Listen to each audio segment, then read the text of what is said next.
ও দোকানদার ভাই, তোমার দোকানে ব্লাউজ আছে? ব্লাউজ? ব্লাউজ তুমি কি করবা? গার্লফ্রেন্ডকে প্রপোজ করতে যাবে তো? বাবা, আজকাল আবার গার্লফ্রেন্ডকে ব্লাউজ গিফট করছে নাকি?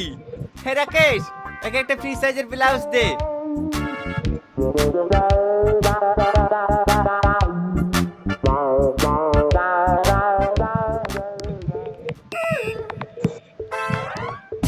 এটা কি? এইটাই তো ব্লাউজ। এটা ব্লাউজ? হ্যাঁ। ঠিক আছে, ক টাকা দেবো? 120 টাকা।